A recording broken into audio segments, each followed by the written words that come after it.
नेपाल के बाद अब फ्रांस में भी सरकार के विरोध में प्रदर्शन शुरू हो गए हैं। 1 लाख से ज्यादा लोग फ्रांस की सड़कों पर उतर आए हैं और इन्हें काबू करने के लिए सरकार ने 80,000 पुलिस कर्मियों को तैनात कर दिया है। लेकिन दिलचस्प बात यह है कि नेपाल में तो वामपंथी सरकार का तख्ता पलट हो गया, लेकिन फ्रांस में तो वामपंथी राष्ट्रपति इमैनुअल मैक्रों का तख्ता पलट करना चाहते हैं। इमैनुअल मैक्रों जानते थे कि फ्रांस में ऐसा कुछ बवाल होने जा रहा है, इसीलिए वो अपनी छवि सुधारने के लिए बार बार पीएम मोदी को फोन भी मिला रहे थे। वो ऐसा क्यों कर रहे थे वो आपको वीडियो में आगे बताएंगे, लेकिन उससे पहले देखिए कि फ्रांस में बवाल क्या हुआ है। दरअसल फ्रांस के राष्ट्रपति इमैनुअल मैक्रों को लिबरल बनना भारी पड़ गया। उनकी लिबरल सोच के चलते फ्रांस में वामपंथियों के साथ साथ कट्टरपंथी भी मजबूत हो गए और इतने मजबूत हो गए कि इमैनुअल मैक्रों की कुर्सी तक खाने के लिए सड़कों पर उतर आए। फ्रांस में बढ़ते शरणार्थियों की वजह से वहाँ की वामपंथी विचारधारा वाली पार्टियां काफी मजबूत हो गई हैं। हालत ये हो गई है कि पिछले 2 सालों में राष्ट्रपति इमैनुअल मैक्रों के चुने हुए 5 प्रधानमंत्रियों की सरकार गिर गई। 8 सितंबर को फ्रांस के प्रधानमंत्री फ्रांसवा बायरू ट्रस्ट वोट हार गए क्योंकि वामपंथी मेजॉरिटी में है, और वामपंथी इसलिए मेजॉरिटी में है क्योंकि फ्रांस में वामपंथियों का वोट बैंक यानी शरणार्थी भर चुके हैं। प्रधानमंत्री फ्रांसवा बायरू के हारने से 2 दिन पहले ही इमैनुअल मैक्रों ने पीएम मोदी को फोन मिलाया था। इस दौरान क्या बात हुई थी वो आपको आगे बताएंगे, लेकिन पहले ये जान लीजिए कि फ्रांस हमेशा से एक हंग पार्लियामेंट रहा है।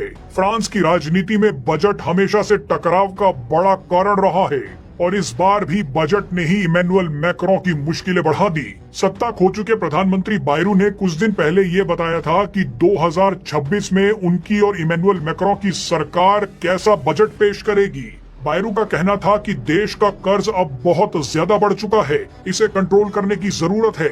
उन्होंने बताया कि फ्रांस का कर्ज देश की जीडीपी का 113% हो चुका है। अगर सरकार अभी से खर्चों को नहीं घटाएगी तो आने वाले समय में फ्रांस की अर्थव्यवस्था बर्बाद हो जाएगी। बस यहीं पर वामपंथियों को मौका मिल गया। आप जानते ही हैं कि वामपंथी हमेशा से इक्वेलिटी और गरीबों की हक की आड़ में मलाई खाते आए हैं। वामपंथियों ने फ्रांस की जनता को ये विश्वास दिलाना शुरू कर दिया कि आने वाले बजट में गरीबों पर बोझ बढ़ेगा, टैक्स को भी बढ़ा दिया जाएगा। वामपंथी दलों ने मजदूर यूनियंस को एक्टिवेट कर दिया, जिन्होंने ये बात फैला दी कि आम लोगों की जेब पर अब सीधा असर पड़ेगा। सामाजिक योजनाओं में कटौती होगी, पेंशन भी घटा दी जाएगी। मामले को गंभीर बनाने के लिए वामपंथियों ने ब्लॉक एवरीथिंग नाम के एक प्रदर्शन का ऐलान कर दिया। आज जो फ्रांस की सड़कों पर दंगे हो रहे हैं वो ब्लॉक एवरीथिंग नाम के प्रदर्शन के तहत ही हो रहे हैं। वामपंथियों ने इस प्रदर्शन में कट्टरपंथियों और अल्ट्रा लेफ्ट विचारधारा वाले लोगों को सड़कों पर उतार दिया और आज फ्रांस की हालत ऐसी हो गई। लेकिन आपको बता दें कि मैक्रों खूब कोशिश करते रहे कि ऐसी हालत ना हो।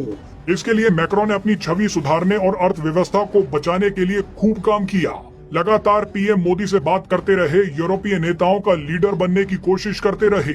मैक्रों ये दिखाते रहे कि यूक्रेन युद्ध में शांति का रास्ता वही निकालेंगे, इसीलिए वो बार बार पीएम मोदी और यूरोपीय देशों को यूक्रेन के एक अपडेट दे रहे हैं, मीटिंग्स कर रहे हैं ताकि फ्रांस की जनता के बीच उनकी लोकप्रियता दोबारा बढ़ जाए। मैक्रों खास तौर पर पीएम मोदी से लगातार टच में है। वो जानते हैं कि फ्रांस की अर्थव्यवस्था को इस वक्त सिर्फ भारत ही बचा सकता है। पिछले कुछ हफ्तों में इमैनुअल मैक्रों पीएम मोदी से 2-3 बार बात कर चुके हैं।